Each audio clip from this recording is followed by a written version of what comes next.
ছাত্রছাত্রীরা আজকের অনলাইন ক্লাসে আমি যেটা করব চতুর্থ শ্রেণীর আমার গণিত থেকে ওজন করি। আগের দুটো অংশ আমরা করেছিলাম ওজন করি। আজকে আমরা ওজন করে 3 নম্বর অংশে চলে যাব। 3 নম্বর অংশে আমরা আজকে যেটা করব সেটা হলো গত দুটো অংশে আমরা ওজন করেছিলাম যদি কোনো কঠিন পদার্থ হয়, কঠিন কোনো জিনিস হয়, যেমন আলু হোক, পেঁয়াজ হোক বা এই ধরনের কোনো কিছু যদি কোনো পদার্থ হয় বা কোনো জিনিস হয়, সেক্ষেত্রে আমরা ওজনটা কীভাবে করব, কিগ্রা, গ্রাম শিখেছিলাম আমরা। কিন্তু এবার যদি কোনো তরল জিনিস যদি আমাদের ওজন করতে হয়, যেমন কি ধরো তেল হোক, জল হোক, দুধ হোক, তাহলে এই জিনিসগুলো আমরা কিভাবে করব। তার জন্য আজকে আমরা 3 নম্বর অংশে আমরা সেই তরল কোনো জিনিসকে যদি ওজন কিভাবে আমরা করব সেটা আমরা জানব। তাহলে একদম কিন্তু সহজ। আমরা আগে যে ওজন করেছি কঠিন কোনো জিনিসের ওজন আমরা যেভাবে করেছি, তরলের ওজনও একই রকম হবে, শুধু তার এককটা আলাদা হবে। তাহলে আমরা গত যে ক্লাসে আমরা কঠিন পদার্থের ওজন করার সময় আমরা শিখেছিলাম একই রকমভাবে আমি নিচ থেকে লিখি মিলি, এখানে সেন্টি, যেমন ছিল একদম একই, সেন্টি, এটা ডেসি, এখানে এককটা যেটা দিয়ে আমরা মাপা হয় তরলের ক্ষেত্রে এই এককটা হবে লিটার। তারপরে সেই একই রকম ডেকা, এখানে হেক্টো, আর এখানে কিলো। ঠিক আছে, এখানে এক্ষেত্রে একটা জিনিস মনে রাখতে হবে, ডেকা, হেক্টো, কিলো এই বড় এককগুলো আমাদের বইতে নেই, আমরা শুধু লিটার পর্যন্তই জানবো। তাহলে আমরা আজকে শুধু জানবো এই মিলিলিটার থেকে লিটার পর্যন্ত আমরা আজকে শিখব। এটাও একই রকমভাবে প্রত্যেকের মাঝখানে কত ঘর করে আছে, 10 ঘর করে আছে। তাহলে আমরা কি পেতে পারি, এখান থেকে আমরা একটা জিনিস পেতে পারি, 1 লিটার সমান আমরা কত পেতে পারি, কটা 10 হবে, 1 2 3, না 3টা 10-এর গুণ, গুণ 10 গুণ 10। একই রকম ছোট থেকে বড়তে যেতে হলে করতে হবে ভাগ, ছোট থেকে বড়তে যেতে করতে হলে হবে ভাগ, আর বড় থেকে যদি ছোটতে আসতে হয় আমাদের করতে হবে গুণ। ঠিক আছে, এটা আমরা শিখেছিলাম। ব্যাস, তাহলে এটা হবে কত, 1000 মিলি লিটার। এই দুটো জিনিস শিখলেই আমরা এই মিলিলিটার এবং লিটার এই দুটো শিখলেই আমরা আমাদের অঙ্কগুলো করতে পারবো। ঠিক আছে, তাহলে আমি এটা একটু মুছে দিই, মুছেতে আমরা সরাসরি অঙ্কে চলে যাব। আমি এটাকে আগে সেদিকে ভালো করে মুছে লিখি।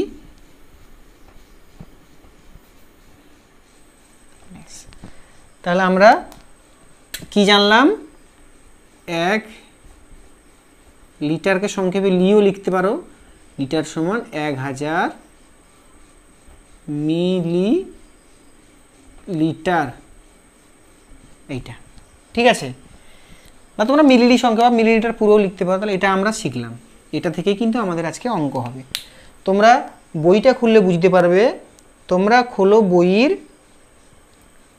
149 পৃষ্ঠা, না ভুল বলে 148 পৃষ্ঠাতে আছে, এই বাটিতে কত জল ধরে দেখি, এটাতে গেলে তোমরা বুঝতে পারবে। তাহলে আমি এখানে একটা অঙ্ক যদি তোমাদের করে দেখাই তাহলে তোমরা বুঝতে পারবে। তাহলে ধরো আমাকে বলেছে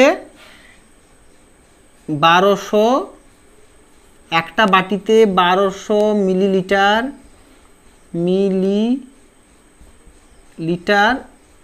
জল ধরে, একটা বাটিতে বলেছে 1200 মিলিলিটার জল ধরে। তাহলে এই 1200 মিলিলিটার মানে কত লিটার, তাহলে এই 1200 থেকে যদি আমি লিটারে আসি তাহলে 1200কে আমরা কিভাবে লিখতে পারি, 1200 সমান আমরা কি লিখতে পারি, 1200কে যদি আমি ভেঙে লিখি 1000 যোগ 200, আমরা স্থানীয় মান অনুসারে যেমন ভাঙা শিখেছি মিলিলিটার। তাহলে আমরা 1000 মিলিলিটার মানে আমরা কি জানি, 1 লিটার। তাহলে আমি এখানে করতে পারি 1 লিটার, 1000-এর জায়গায় আমি 1 লিটার বসিয়ে দিলাম, আর থাকলো পড়ে কত, 200 মিলিলিটার, আর তাহলে পড়ে থাকলো 200 মিলিলিটার পড়ে থাকলো। তাহলে আমরা 1200 মিলিলিটার সমান আমরা কি জানতে পারলাম, 1 লিটার 200 মিলিলিটার। ঠিক আছে, আচ্ছা এবার যদি তাহলে বুঝতে পারলে এখানে যদি আমার আরও যদি কিছু থাকে, ধরো এখানে যদি আমার ধরো 5000 থাকে, 5000 মিলিলিটার আছে, ধরো এখানে আছে 5000 মিলিলিটার। এখানে আমরা কীরকম করব, 5000কে আমরা সহজে ভাঙতে পারি 5 গুণিতক 1000, 5 গুণিতক 1000 মিলিলিটার। 5 গুণিতক 1000 মিলিলিটার মানে তাহলে 1000 মিলিলিটারের জায়গায় আমি কি বসাতে পারি, 1 লিটার। তাহলে আমি করতে পারি 5 গুণ 1 লিটার সমান হয়ে গেল 5 লিটার। আশা করি বুঝতে পেরেছো। এইভাবে আমরা অঙ্কগুলো করব, একদম সহজ। আমরা কঠিন পদার্থের ওজনের সময় যেমন করেছি, তরল পদার্থের ওজনের ক্ষেত্রেও ঠিক একই রকম ভাবে হবে। এই ক্ষেত্রে যোগেরও সেই একই নিয়ম আমরা যেমন করেছি।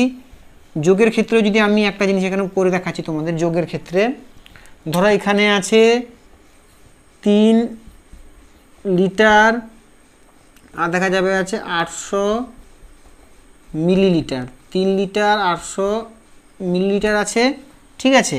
তার সঙ্গে যোগ হবে 2 লিটার 400 মিলিলিটার।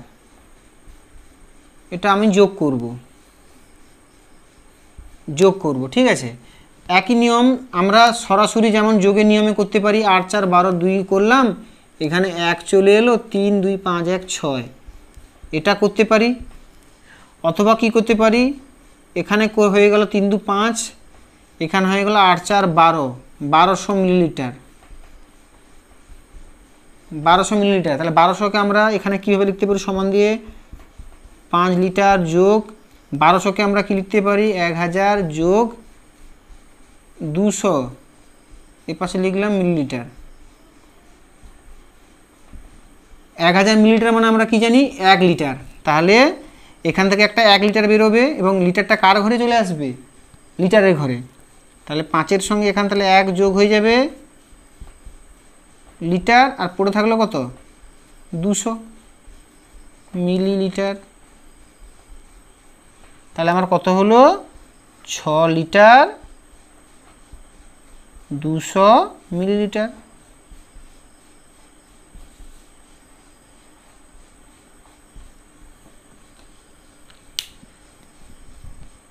ঠিক আছে, এইভাবে হবে যোগ, একদম সহজ, আমরা যেমনভাবে করেছি। আর বিয়োগের ক্ষেত্রে ঠিক একই রকমভাবে, সেখান থেকে আমাকে ধার নিয়ে যদি উপরে যদি আমার ছোট সংখ্যা থাকে, উপরে যদি আমার ছোট থাকে, সেক্ষেত্রে একই রকমভাবে আমাদের ধার নিয়ে বিয়োগ করতে হবে। তাহলে আশা করি তোমরা বুঝতে পেরেছো। তাহলে ঠিক আছে, আমি বিয়োগটা আরেকবার দেখিয়ে দিই, তাহলে তোমাদের মনে রাখার সুবিধার্থে। যদি আমি একই অঙ্কটা বারবার লিখি, 3 লিটার আমি উপরে করলাম 400 মিলিলিটার, আর নিচে করলাম 2 লিটার আর 800 মিলিলিটার।